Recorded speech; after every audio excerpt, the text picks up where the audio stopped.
So,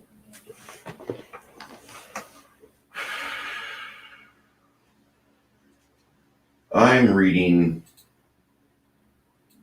today my morning news. And Biden's banking nominee calls to eliminate all private banking accounts. As if the overreach in our other aspects of our life is not spilling over quite so much. It does not truly feel like we are living in the America of even 20 years ago, when some of us were a little miffed about the Homeland Security initiatives that were being rolled out. You have a little concession here where you agree to allow government a little further in your life, and you get shit like this. Saule Omarova, President Joe Biden's nominee for the office of the Comptroller of the Currency, the OCC, called during a March 2021 virtual conference to eliminate all private bank accounts and deposits. She spoke at the Law and Political Economy Project's Law and Political Economy, Democracy Beyond Neoliberalism conference in March. She discussed one of her papers, The People's Ledger, how to democratize money and finance the economy, which would help redesign the financial system and make the economy more equitable for everyone. But, okay. When people say the word equitable, your red flags should drop. Your red flags should wave and get your attention.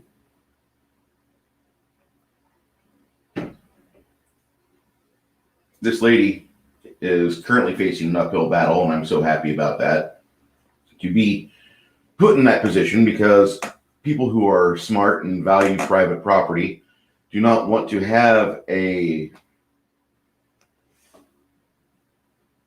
communist mentality take over what is currently our banking system. There will be no more private bank accounts, and all deposit accounts will be held directly at the Fed.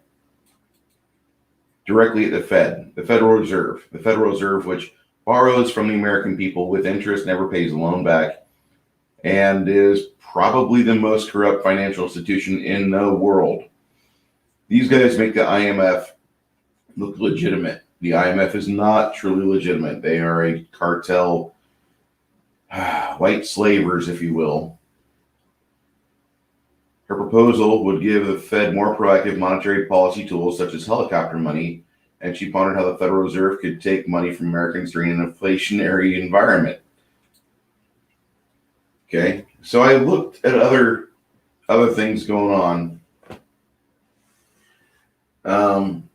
She's a banking regulator who hates banks. Everybody wants to ignore what she believes. The left wants to have everybody ignore what she believes. You want to revolutionize the U.S. banking system, should you be in charge of regulating it?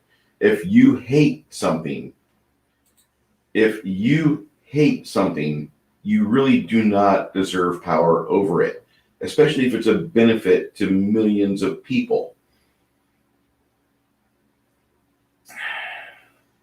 Ohio Senator Sherrod Brown accuses Pennsylvania's Pat Toomey of Red Scare McCarthyism for drawing attention to Mrs. Omarova's academic papers and statements. She advocates central political control of capital, credit, and wages. She's praised the Soviet-era economic system. Hey, edge of time. Yeah, they're going to try to use UBI to stay in power. This is a giant hell fuck no. We don't need this in our life. She wants to put an end to banking as we know it. Her words, not mine. And this is off recgambling.poker.archive.com. I'll put links here in the description and commentary. But the Washington Post columnist hails her as a trenchant and informed critic of the current financial system and praises her innovative ideas about how to reform banking and tough approach to banking regulation. Her ideas were innovative back in like when Marx was alive. And thank God he's not anymore. He's a piece of shit, and people like Karl Marx are pieces of shit too. That is my opinion, but we can prove that because places where Marxism is practiced turn to shit. They turn to shit. They turn into places where tyranny reigns, no innovation will take place, and you're going to have just violence from the state down on the plebes. So you have others whitewashing the views in biography.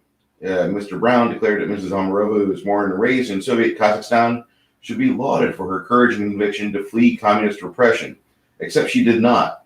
By her own account, she immigrated to the U.S. by pure chance. I was an undergraduate student at Moscow State University, and at the very end of the Gorbachev era, even an exchange program between Moscow State and University of Wisconsin-Madison. Oh my God, University of Wisconsin-Madison. This is one of the worst liberal colleges in the nation. Looks great from the outside. Everything's well kept. The landscaping's great. Beautiful place. Friendly people. But behind their smiles lie the daggers, because if they find out you're conservative or you appreciate capitalism, they're going to cut you every way they can. They are not socially acceptable for a general populace. They want to spread their brand of Marxist, socialist ways across the nation. And what always happens with socialism is it always turns to communism. So, the Senate asked for a copy of her thesis, Karl Marx's Economic Analysis and Theory of Revolution and Capital. She's not complied, neither she repudiated her Soviet-era views. Progressives are demonizing her critics as xenophobes, and she's playing identity politics victim card. Anytime anybody ever accuses you of being a racist, they've lost the argument. You might very well be a racist. You might be the world's biggest bigot, but a racist accusation is an emotional cry for the fight to end. Please stop all criticism of me. I'm not strong enough to defend my ideas. That's exactly what it means when a racist accusation is levied at someone. I know this very well, because that's usually when I can go for a checkmate move in an argument, and all they can scream is, "You're racist," which is hilarious, because if you had ever seen my girlfriend resume, I am better than Captain James T. Kirk. I've fucked everything this planet has produced. I've fucked fruit before. I'm not a bigot. Anyway, hey, Edge of Time, how you doing? Hail, Parrothead. Yeah, this lady we're talking about is just talking about wanting to collapse everything we've got near and dear to our life. This is Wall Street on parade. She wants to move all commercial bank deposits from commercial banking to so-called federal accounts at the Federal Reserve. That's theft. That's all it is. It's theft. Allowing the Fed in extreme and rare circumstances when the Fed's unable to control inflation by raising interest rates to confiscate deposits from these Fed accounts in order to tighten monetary policy. Again, theft. Allowing the most Wall Street conflicted regional Fed bank in the country, the New York Fed, or the rises in market value rates that is suggestive of a bubble trend with technology in stocks today to short these securities, thereby putting downward pressure on their prices. She wants to manipulate the entire thing. She wants to have total control given to the government. No matter what you make, no matter what you do, you're going to be begging the government for being able to buy bread, for being able to pay your light bill, for being able to function as a human being that's got fungible assets. Those are going away. She wants to consolidate all bank regulatory functions of the OCC, which Omarova has been nominated to head. This lady scares the shit out of me. Okay. She wants to further concentrate all major aspects of the U.S. banking system in the hands of Federal Reserve, a captured regulator whose 12 regional bank tentacles are literally owned by banks. These are banks that own, there's a link here, these are banks that own the Fed, and it's money button. She offers not one scintilla of a suggestion about reconstructing the Fed, so it's restructuring the Fed, so it's not owned or controlled by banks.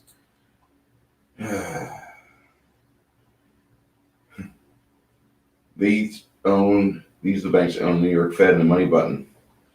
Okay, I'm not going to go into this. I'll just post this link as well because this is important shit. This is stuff you guys will want to know. All right, Vanderbilt Law Review, published on the 19th of October. Yeah, the Edge of Time, you are absolutely right. This is Obama's third term. This is Obama in sweatpants at his house with a earpiece app on his phone to where he can whisper in Joe's ear at any given time and let Joe fuck it up. Felix, how you doing, bud? I hope you stop by Machini 90 or Machini Draws stream at 2:30 Central Standard today. We're going to be doing some artwork, and Arwen Avalon's going to be there. I really think you're going to enjoy it.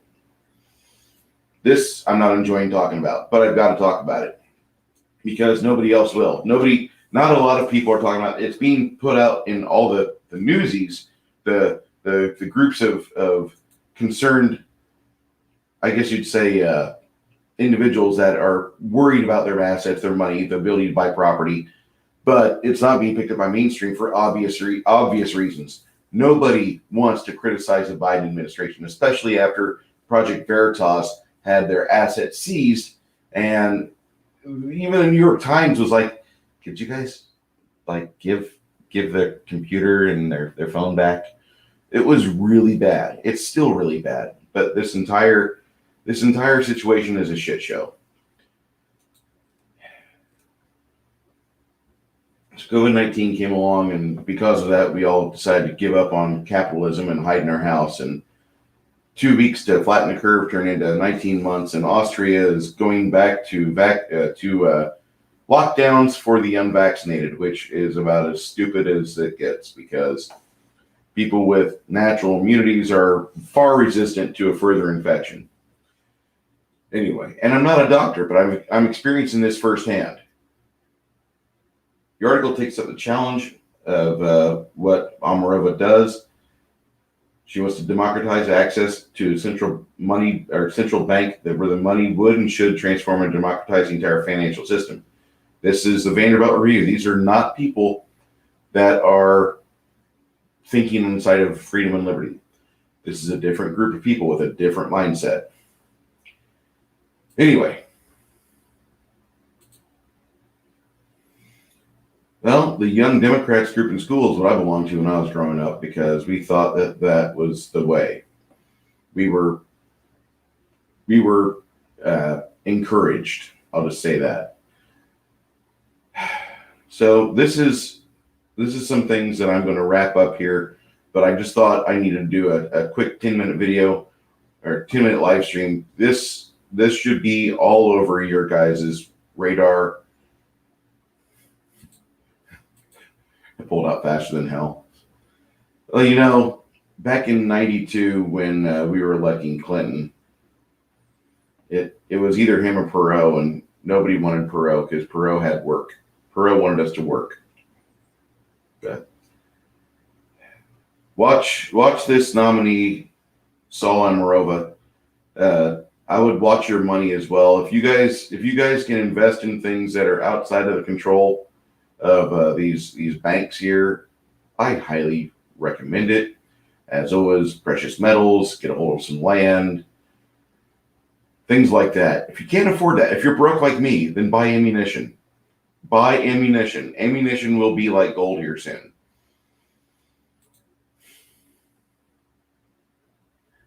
I liked Ross. I really liked Ross. Ross Perot is what I think spurred between the children that saw Goldwater get shut down, and then as adults they saw Perot get just manipulated out of it. I think Trump is why we had 4 years of Trump. Hey, brightest day. Hey, Sherry. I'm getting ready to wrap this up. I'm going to post links in chat, but I think you guys all need to be aware of this Saule Omarova, and she's the nominee for the office of the comptroller of the currency. If you are worried about your medical autonomy right now, just wait till the government gets a hold of your financial assets. They already control most of this shit, But now they're trying to centralize everything into the Federal Reserve. They're trying to just relocate your money and put that in the Federal Reserve. The Federal Reserve hasn't paid back a single loan that they've made yet either. So it's a tough time, guys. Be strong, be resolute. If you're of the mindset to where you are a Christian or you're somebody who feels they are spiritual, either pray or lend strength to those that are in power, that are of good of mind and heart. This is a time where they need it. And you as well. Everybody be well. I'll be out and about on the YouTubes throughout the day, and I look forward to seeing you then. Thank you so much for showing up for my live stream.